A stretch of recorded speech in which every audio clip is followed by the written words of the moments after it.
ازيكم يا شباب؟ في الفيديو ده مش جاي اقول لكم على افضل لابتوب في سنه 2025. انا جاي اعرفك ازاي تختار انسب لابتوب ليك بناء على احتياجاتك وعلى متطلباتك. انا جاي اخليك تعرف انت عايز تختار ايه بالظبط، اخليك ازاي تعرف تختار، لان مفيش حاجه اسمها ده افضل لابتوب دايما، او ان دوت الاحسن، او ان دوت الافضل، او ما الى ذلك. في حاجه اسمها ده الافضل ليك او الانسب ليك. انت عارف انت عاوز ايه وتختار على اساسه. انت عارف انت هتركز على ايه، ميزانيتك كام، وهتحتاجه في ايه. اول حاجه محتاجين نعرفها احتياجك لللابتوب، بتحتاجه في ايه؟ هل لدراسه داخل الجامعه جديد؟ هل لشغل؟ هل لجيمنج؟ هل تصفح او استخدام شخصي؟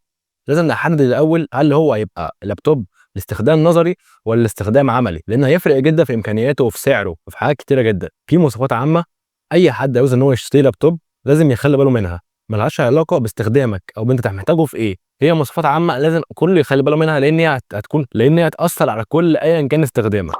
اول نقطه وهي نقطه المساحه. في الفتره الحاليه ما ينفعش تشتري اي لاب مساحته تقل عن 500 جيجا او 480 512، يعني على الاقل تكون نص تيرا. تمام؟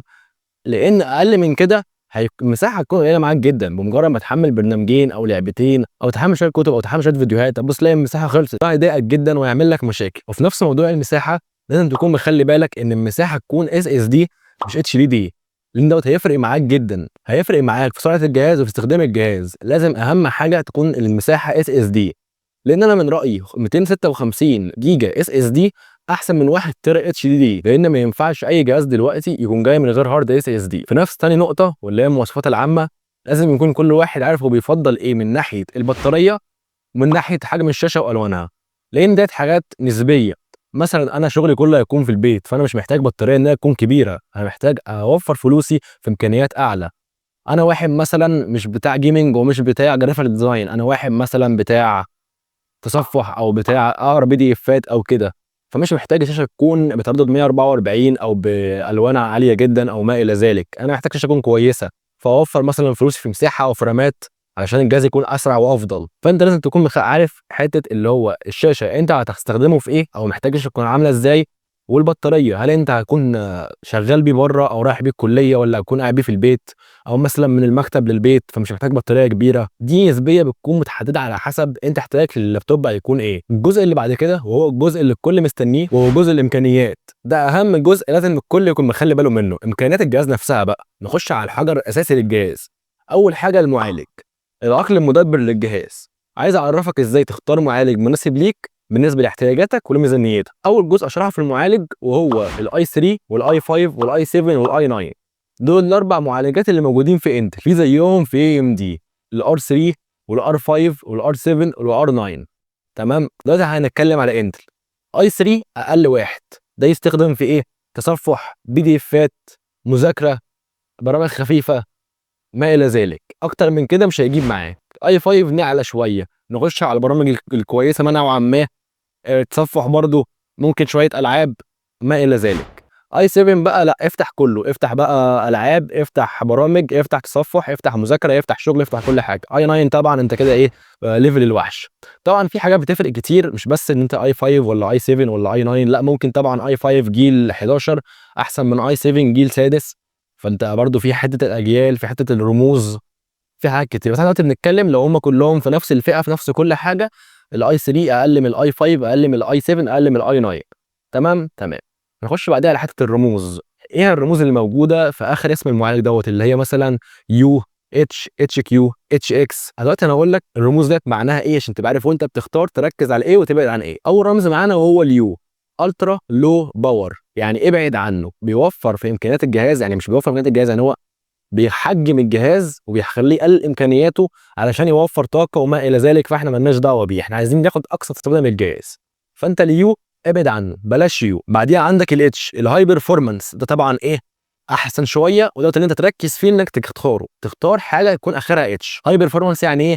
ان هو بيصب كل اداء الجهاز او كل امكانيات الجهاز انها تكون موجوده في الاداء، في البرفورمانس اللي احنا محتاجين واحد بنتكلم عليه. ثالث رمز معانا هو موجوده في معالجات الاستيراد تقريبا اللي بطل ينزل، هو رمز الاتش كيو. اتش كيو يعني هاي بيرفورمانس اند كواد كور. دوت كان موجود في الاستيراد من فتره، من زمان شويه. اتش كيو دوت اللي هو كان ساعتها كان هو اعلى حاجه بقى، معالج رباعي النواه وهاي بيرفورمانس، يعني انت كده حاجه جامده جامده يعني. بس دوت اللي ينزل دلوقتي بقى، ينزل مكانه اتش اكس تقريبا.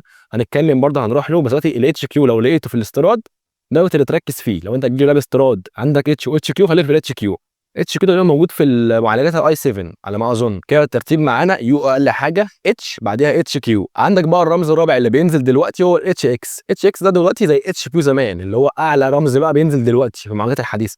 اتش اكس يعني ده حرفيا الجهاز هيولع نار، هيديك اقصى اداء يقدر يديهولك. واكيد الاتش اكس هو اقوى من الاتش، وده بيخلي الجهاز يحرق طاقه ويحرق كل حاجه عشان يديك اداء وبرفورمانس. بعد كده بعد ما خلصنا الرموز هنروح على مثال عملي ازاي تقرا اسم المعالج. عندك دلوقتي اسم المعالج انتل كور اي 5 1135 جي 7 اتش. ده معناه ايه؟ ان المعالج من فئه الاي 5. تمام. الجيل كام؟ الجيل 11. رقم الموديل بتاعه كام؟ 35. الرمز بتاعه ايه؟ الرمز بتاعه اتش اللي هو هاي برفورمانس. المعالج دوت لو لقيته خده. لو لقيت منه بقى الاي 7 ده اللي انا ارشح بيه القوه كمان. وعندك نفس الفكره مع رايزن، نفس فكره الرموز، نفس فكره الار 5 والاي 7 وما الى ذلك مع رايزن برضه، مع معالجات رايزن.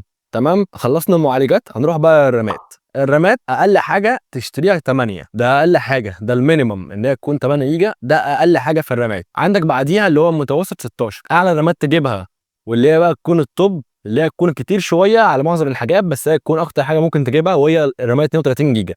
خلينا في المتوسط اللي هو 16. رامات 16 لحد دلوقتي في اللابات وفي الاستخدام معقوله ومقبوله. جبت حاجه جيمنج بقى وحاجه عاليه قوي، خليك في 32.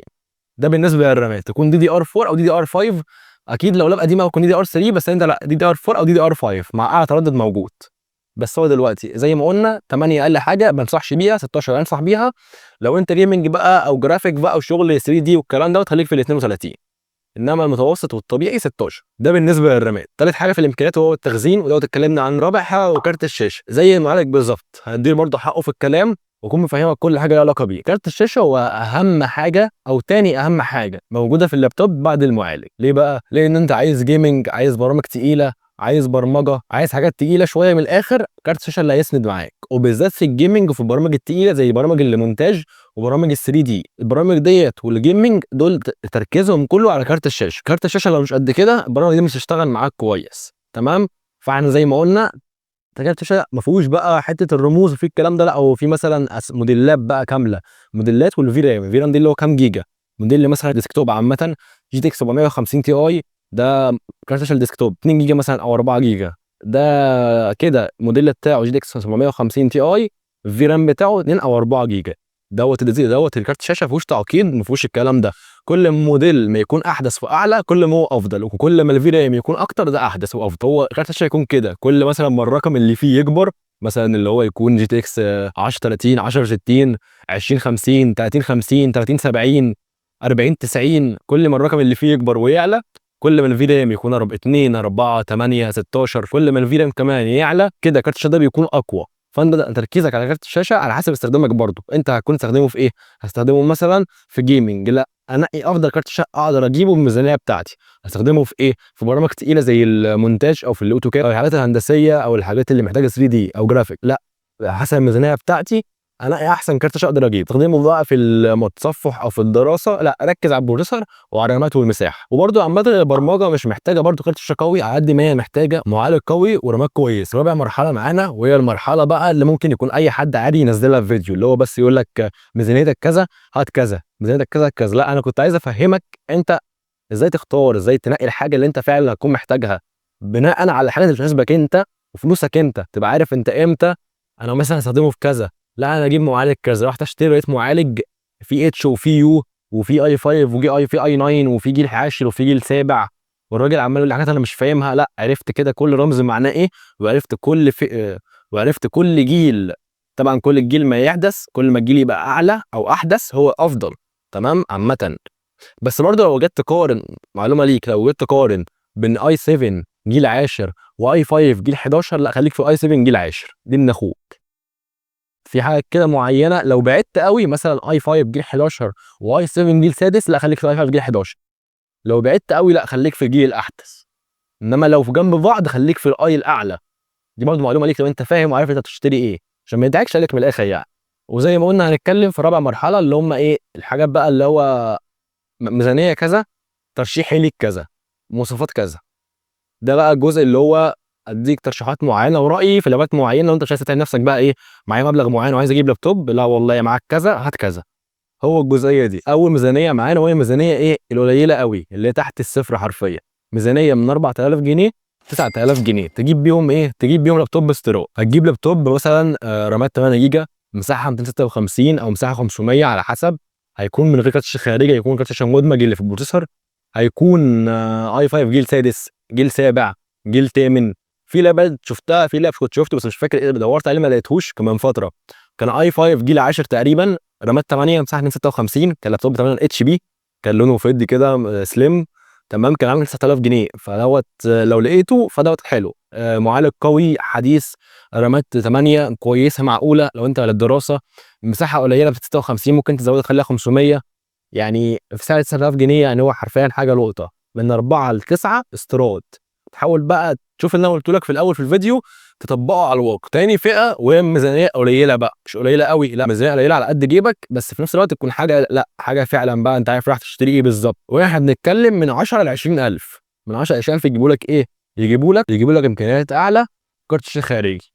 زي ايه بقى؟ زي اول حاجه معانا ديل فوستر 3350. اقول لك مواصفات: معالج اي 5 13 34 يو، رامات 8، مساحه 500، بسعر 19000 ونص. تمام. معالج اي 5 جيل 13 جيل حديث، مشكلته الوحيده اللي هو من الفئه يو، ديت المشكله الوحيده، هتاثر شويه في الامكانيات. لو كان اتش كان هيبقى احسن بكتير، مش بكتير، لو كان اتش كان هيبقى احسن، بس برضه حته الرموز ديت مش اللي هي هتبقى الفرق الشاسع، بس كان هيبقى في فرق احسن بكتير.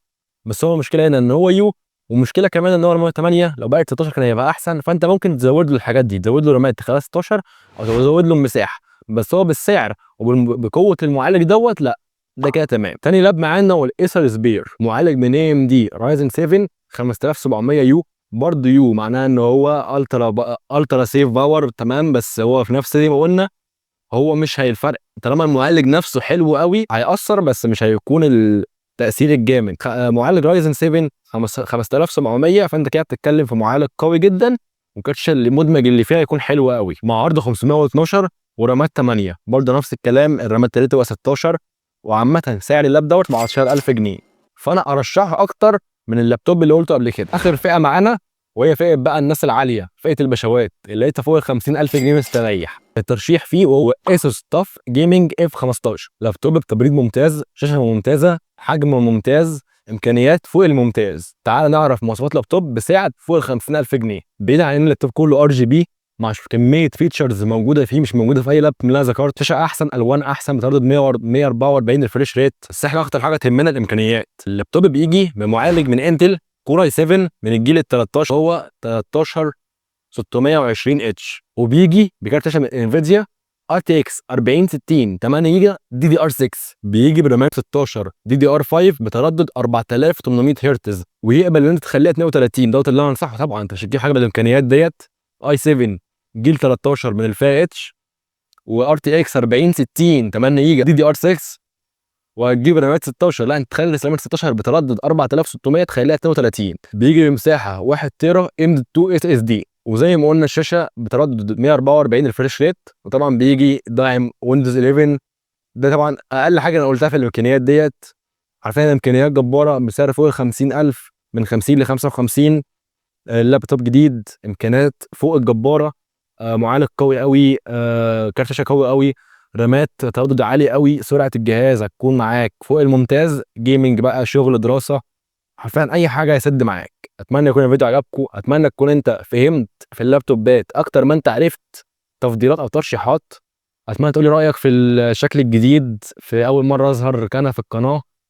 ان شاء الله المحتوى الجاي يكون احسن من اللي فات. انا سايب اللي فات بس كذكريات، مش سايبه كحاجه تتبص عليها، ممكن اخر 3 فيديوهات ممكن يتبص عليهم، انما القديم عامه او سايبه للذكريات. اتمنى تقولي رايك في الصوت، في الفيديو، في الاضاءه، في جوده الفيديو، في المونتاج، في جوده المعلومات. تقولي رايك كل حاجه في التعليقات تحت، وعامه تقدر في التعليقات تقول لي انت ناوي تستخدم اللابتوب في ايه او ميزانيتك كام، وانا اقول لك تفضيلات او ترشيحات بناء عليك انت. تنسى اللايك والاشتراك.